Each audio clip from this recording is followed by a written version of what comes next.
Hey guys, how's it going? This is Natinator. Welcome back to your weekly dose of Creepypasta. Another week and another creepy story. I hope you'll enjoy it. So, without further ado, let's thank the members of the Coven over on Patreon. Shoutouts as always to the Disciples, Backwards D-Dog, Vera Ohio, Teddy Dog, Patrick White, Bubbly Panda, and D-Master311. Thank you all so very much for your patronage, keeping the show running behind the scenes. I love you guys. Now, as always, turn out the lights, get comfortable, and let the story begin.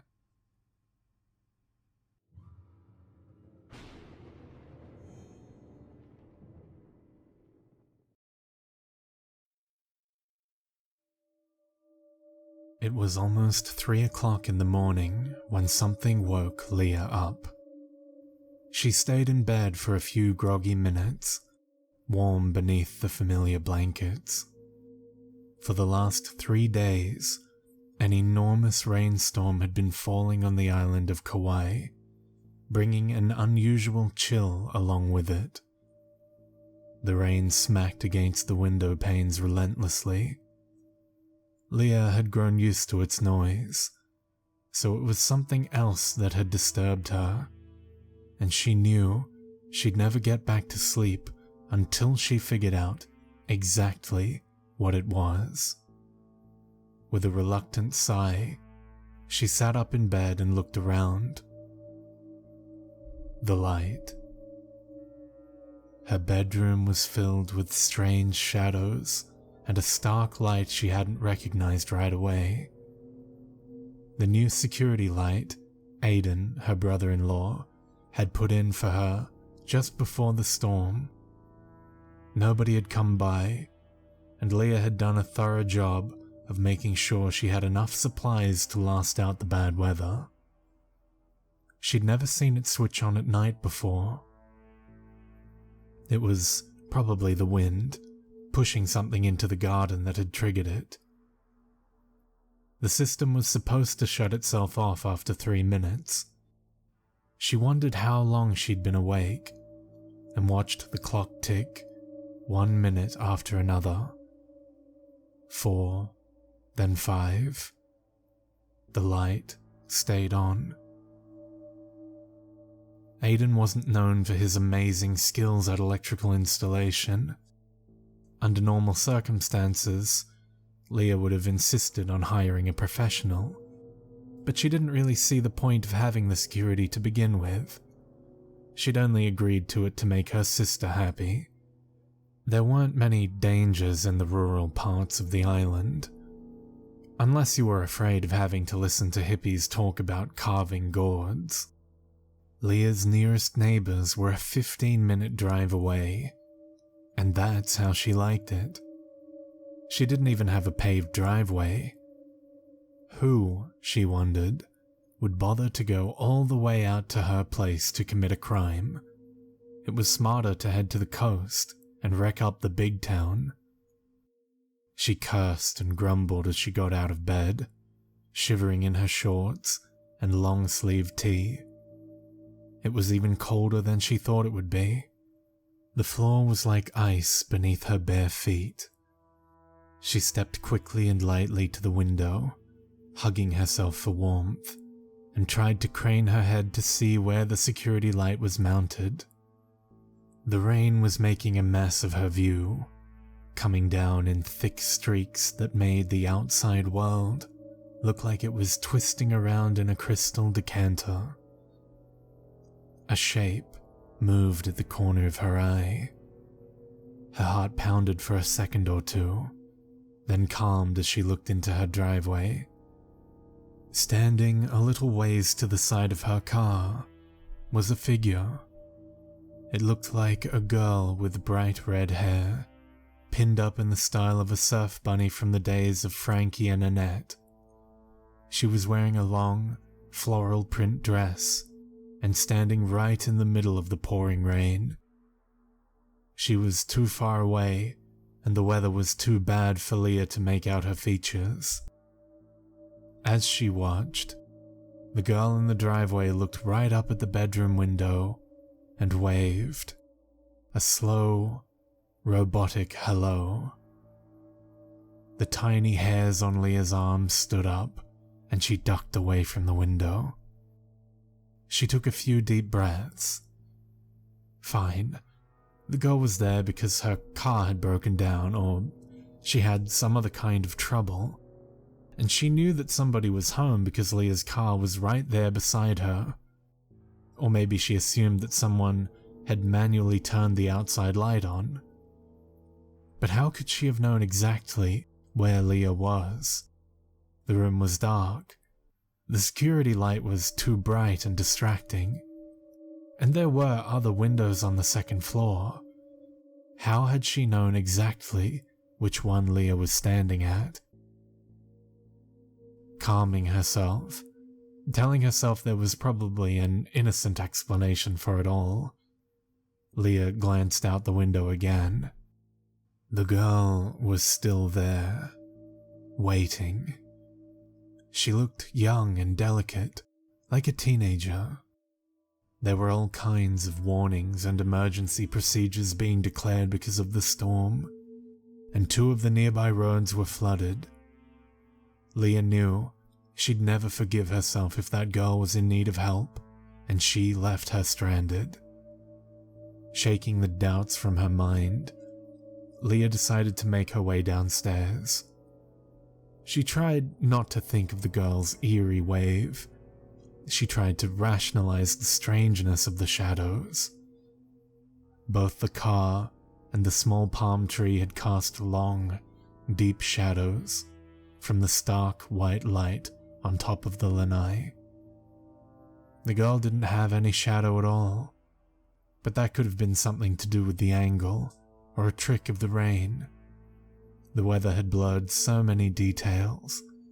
It was hard for Leah to be sure of anything she saw. Just as her foot touched the bottom stair, the sound of the knock filled the house. A rhythmic slamming against the front door, in no way gentle or persuasive. It was loud, startlingly so, and strangely hollow. An angry demand, very unlike the way Leah would have expected the girl she saw to knock. She tried to tell herself that her nerves were skewing things, making her edgy when there was no need to be. Maybe it had been a loud knock because the girl was feeling desperate, wanting to be sure that the people inside heard her. But then, why hadn't she used the doorbell instead? Maybe there was someone else with her, and Leah simply hadn't been able to see them from the window. That changed things. That was a rational concern. What if there was a boyfriend? Someone big, strong and threatening. Leah hurried into the kitchen and got herself a knife. Nothing big or menacing like one of the butcher's knives on the posters for horror movies. Just a small paring knife. Very sharp.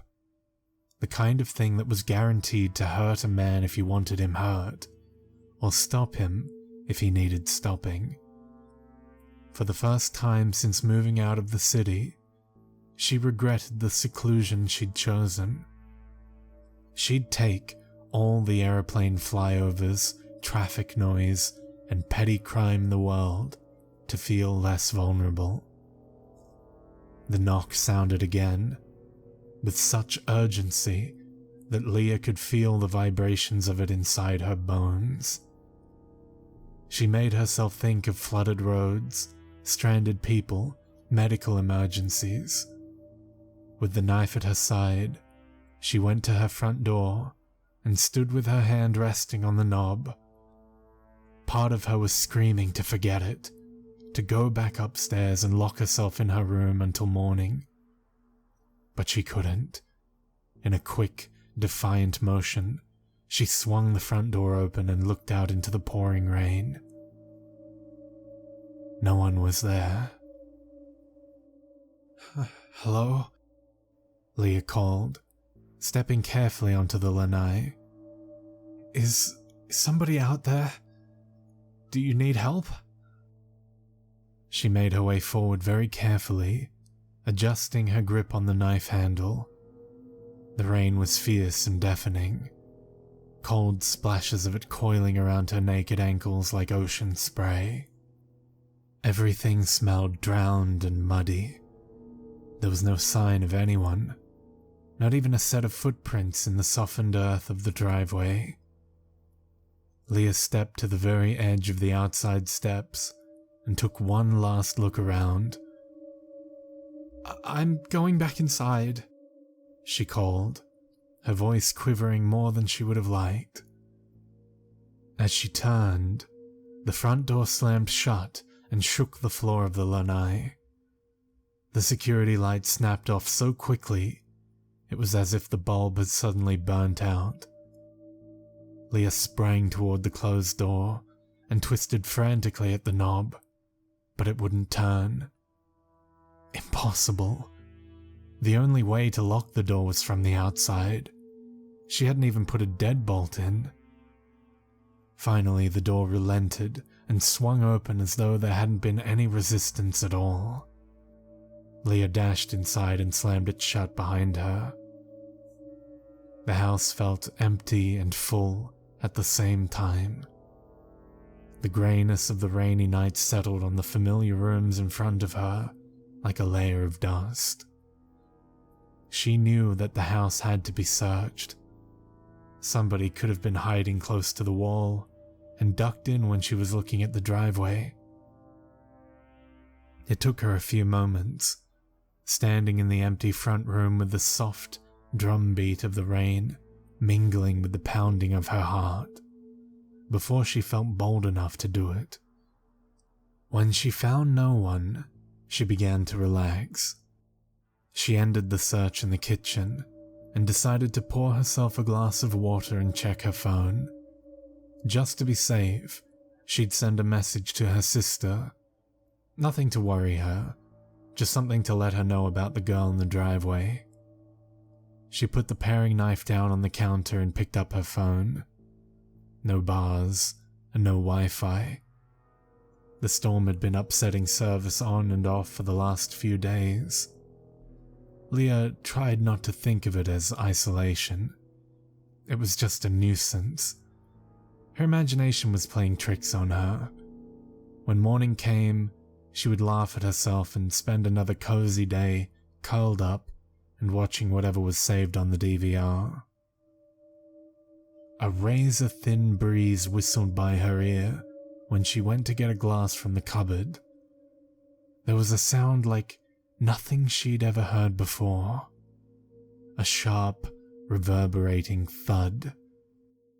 Something had hit the cupboard door while she'd held it open. Slowly, nervously, she closed it to see what it had been.